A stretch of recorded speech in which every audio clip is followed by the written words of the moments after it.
Yes. Depressing topic deserves the rain treatment. Sweet Baby Inc. just got more pathetic.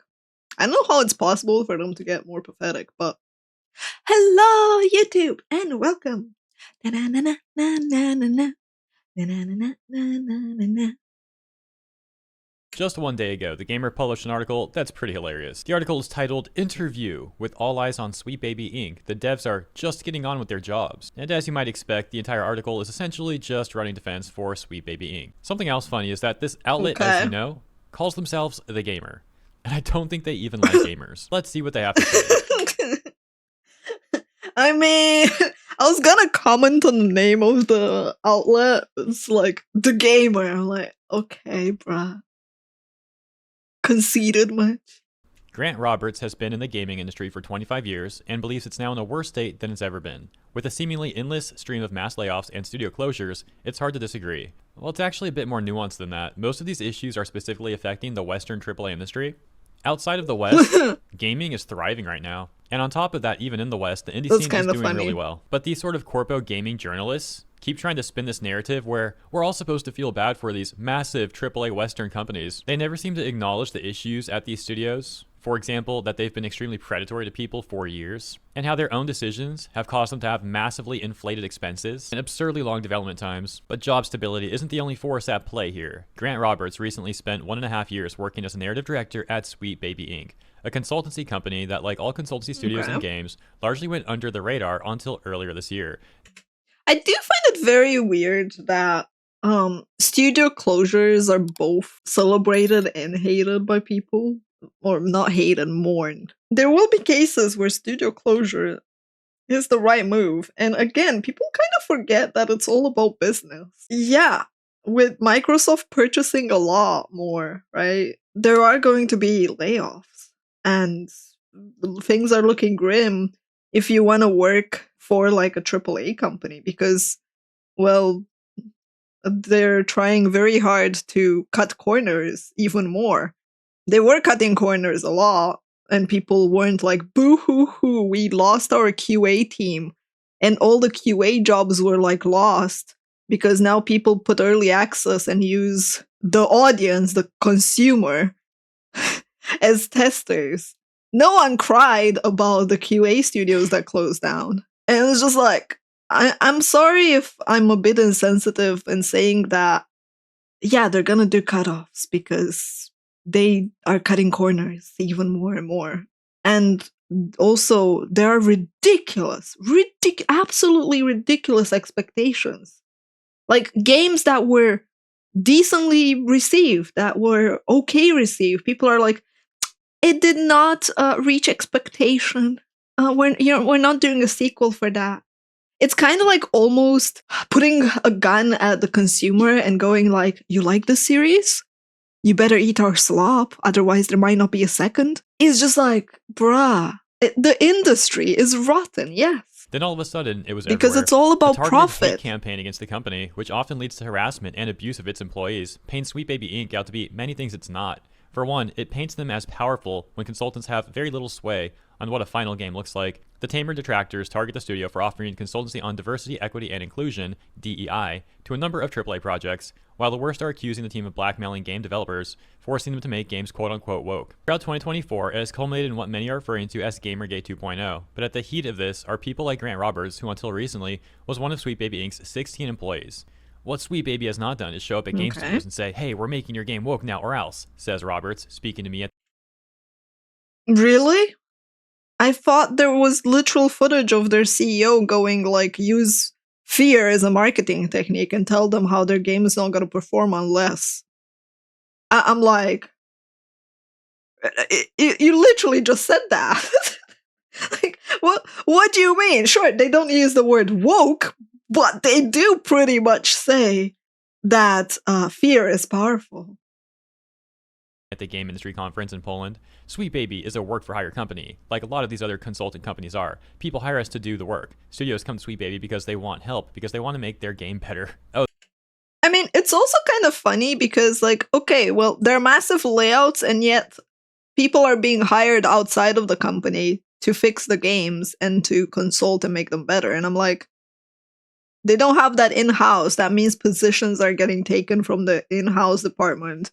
So less need for positions on those games. So more layoffs. I'm like, hmm, hmm.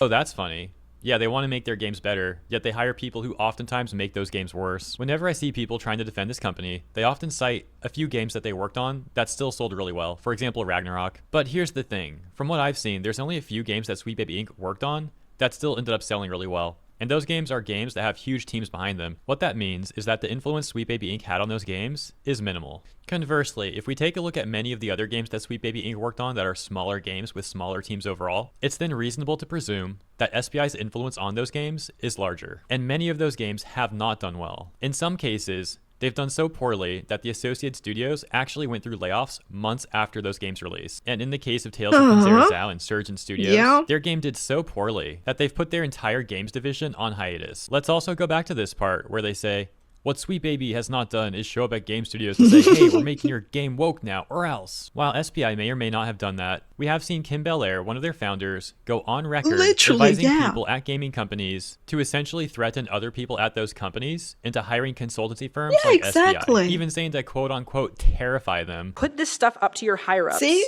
This and if is they don't exactly see the the clip. value in what you're asking for when you ask for consultants, when you ask for research, go have a coffee with your marketing team and just terrify them with the possibility of what's going to happen if they don't give you what you want. Continuing, they write, Terrify them. Yeah, yeah. It's like, we're not saying that, but.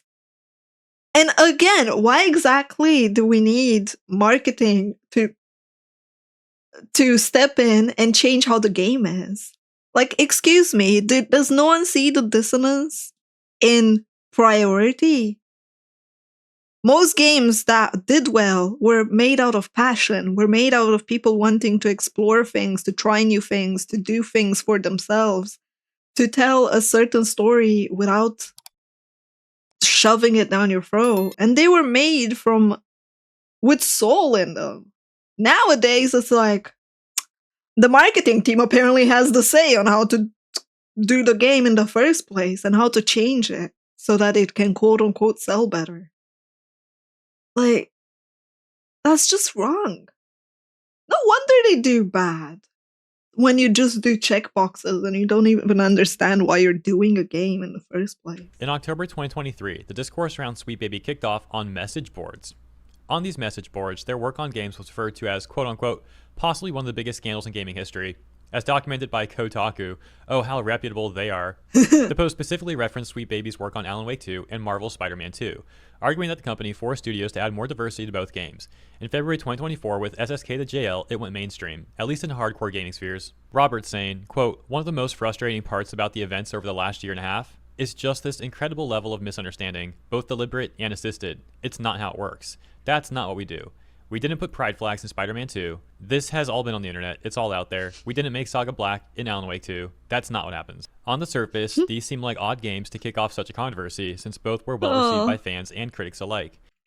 I love the fact that, and to be fair, he might have a nugget of truth there. He might have not put the pride flags in there, and that was the marketing team. But companies are not gonna be like, oh yeah, guys, they didn't do it. People want a scapegoat, and they are pretty good at like scapegoating.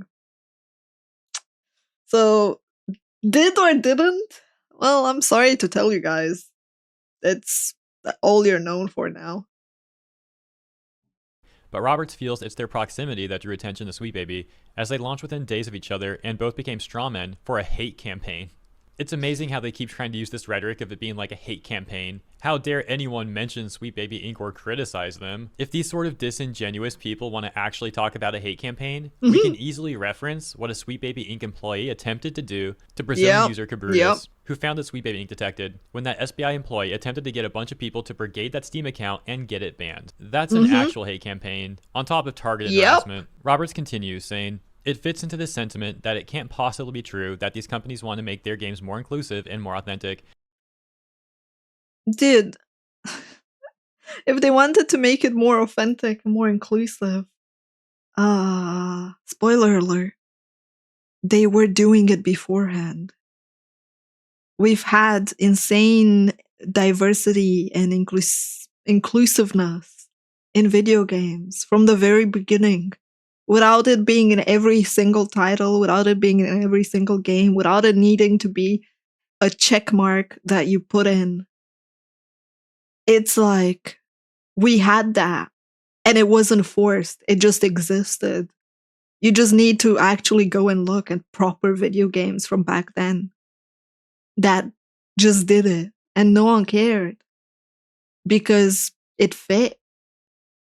It's like, oh, they want to make it more authentic and diverse now. No, they want to profit. There's a difference. They also want to freaking shove their identity politics down people's throats. Like, I'm sorry, but there's a difference between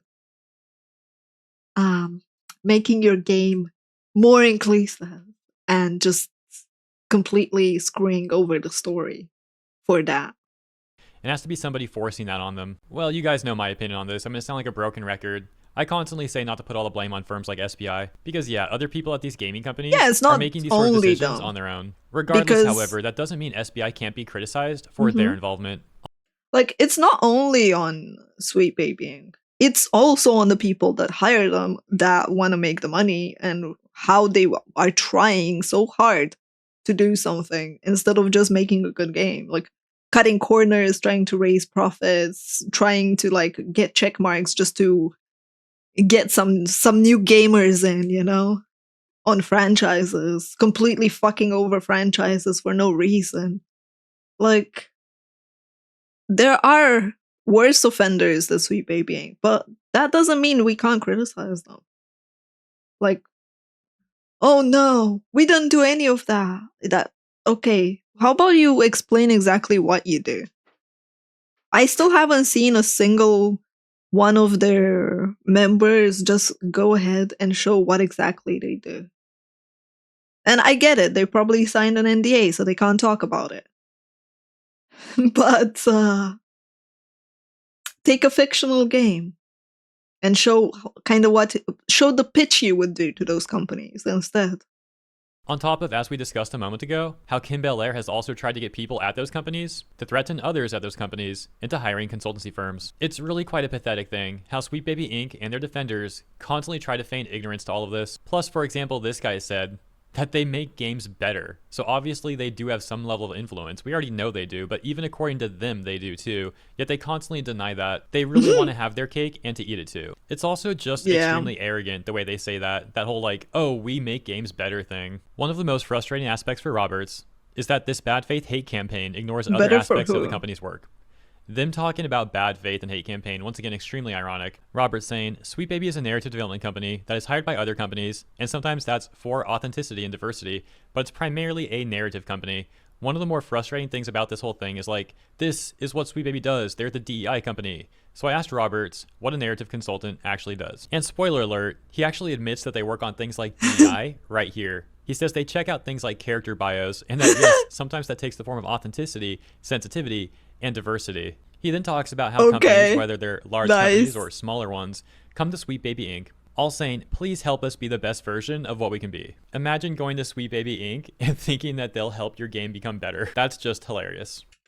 I mean, I find it very weird that, first of all, companies are like, please help us be the best version. You mean, please help us sell more copies? I find it very, like,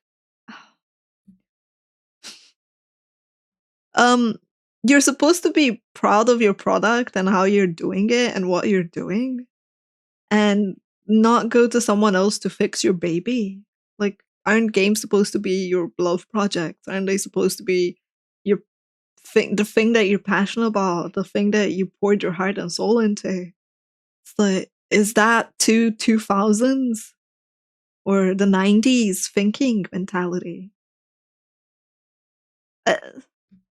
Like, it's clear that there's a huge disassociation between wanting to just make a good game and wanting to profit. And all I'm seeing and hearing is we want more profit. It's not I want to make the game better. Because if you wanted to make the game better, then that would be something that you thought of when you started it. You don't just make a game and then we're like, now we need a story to kind of fit it. It's just a cash cow.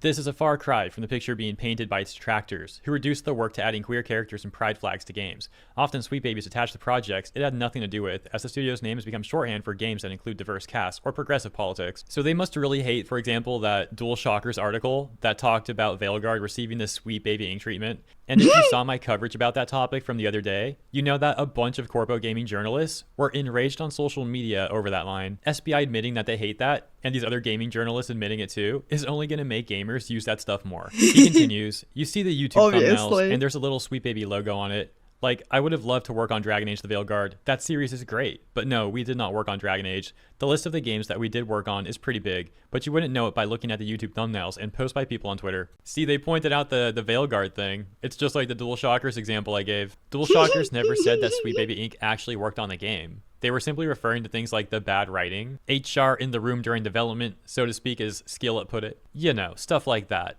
I mean, for better or for worse, they became a symbol. Your game got Sweet Babied.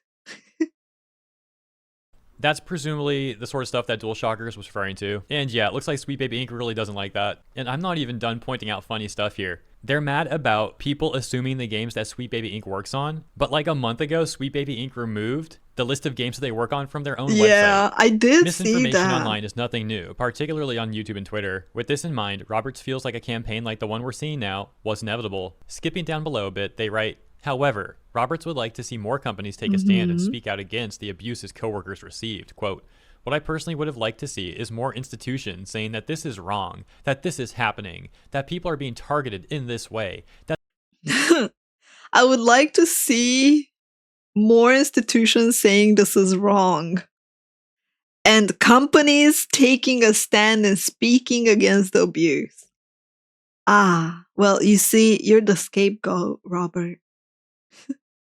You're the scapegoat. No company is gonna shoot themselves in the leg and be like, yeah, Sweet Baby Inc. didn't tell us to put pride flags here. We did it ourselves for money. Like, in what universe, in what capitalist universe, where people only care about lining their pockets, would they ever admit to that? Or associate themselves with the disaster? Like, yes, it would be nice if blame was properly assigned. It would be nice if people took the time to properly research. But gaming journalism is, well, pretty much crap. And also people don't do research anymore, including yourselves, because clearly you making games better doesn't seem to work. That Sweet Baby isn't just a DEI company. It's not just a DEI company, guys. That makes things more woke. Not that there's anything wrong with that line in the first place. Sorry. This is such a lame way of talking, man. Not that there's anything wrong with that in the first place, but even if there was, that's not everything that we do. It would have been nice to have seen more people and institutions learn the lessons of 10 years ago. I think from 10 years ago, you guys forgot all those lessons. And what do you mean there is nothing wrong with making things more woke in the first place? That's such a Western thing to say. It's kind of like shitting on a bunch of other cultures and going like, we see no problem with this. Forcing it down people's throat like that. There's no problem with that. There's no consequence. There's nothing bad. Like,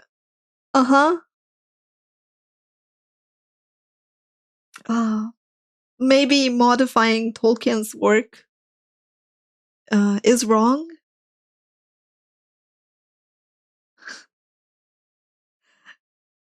Like, I don't know. Maybe ignoring other cultures, ignoring other issues, and making it a happy kumbaya place is wrong?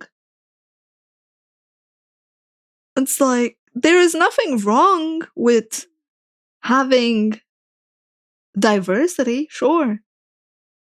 But there is everything wrong with what you're doing to the gaming industry, and even saying, like, destroy the gaming industry and stuff like that. You can't just go, yeah, our goal is to destroy it and reshape it how we want, and just change everything so everyone thinks like us. That is fucked up. Yeah, it's disrespectful. In my opinion, it's still wrong. Like, disrespecting people that worked on franchises, disrespecting source material, disrespecting, like, just overall the writers of a story just to make it more quote unquote inclusive. Why don't you make something from scratch? Oh, wait, you can't get the big buckaroos because it needs heavy marketing. And you need to start from the beginning on gaining an audience. It's like, look at the heck that happened with Disney as well. And for what? For what reason? Money. I'm laughing so much as well about this guy wanting institutions to come defend them. That's like one of the most pathetic things I've ever seen. Institutions, please help us. Please. There's already a bunch of corpos here. A lot of these SBI people had worked at Ubisoft, and they've got like connections in the industry. Some of their associates have even received government funding. And there was even like a nonprofit, which I think is a very corrupt looking one, by the way, which I've talked about before. But this nonprofit has also received government funding, and they came out and defended Sweet Baby. These people want like giant corporations and institutions and the government to come defend them and stuff because, oh my gosh, gamers are pointing out the games that we worked on. Oh my gosh, Sweet Baby Inc. detected. They're pointing out the games that we worked on. We can't allow that. Government save us. Corpos save us. Like, dude, it's so ridiculous to go like, we can't take the criticism. It's like, please, we need to be protected. What happened to the consumer being protected as well? No, we're supposed to have the ideology just thrown into our brain. like, oh my gosh, dude. This is easily the most pathetic thing I've read all day. And they say this at the end. The world is the way it is now. These games are more inclusive for people. Games are more authentic. And it doesn't matter whether you think that's true or not. It's happening. And so no matter what these people do, they're not going to stop us. They're not going to stop the way that the world is now. Yeah, these sort of weirdos would love to be able to control the narrative. They really wish they could. For the record, a major issue in AAA gaming right now is that a lot of these games are not authentic anymore. They come off extremely forced and fake, and Veilguard that just came out is a perfect example of that. Yeah. Anyways, that's what I think at least. It's honestly shocking. It's like they're more authentic and it doesn't matter, it's happening. Clearly it's not, because people are reconsidering.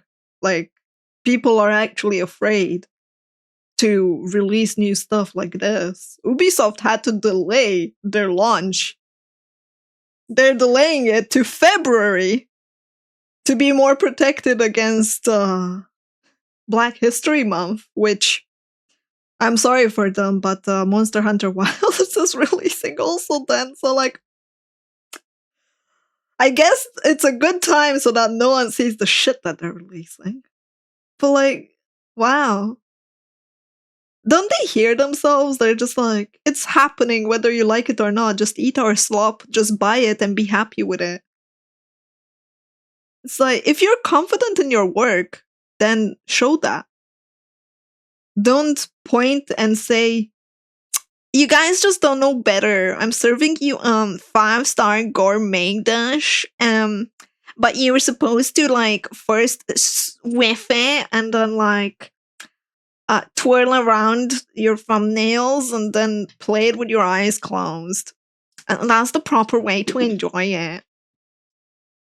Like, seriously. What is wrong with them? Oh man. It's baffling. It is absolutely baffling.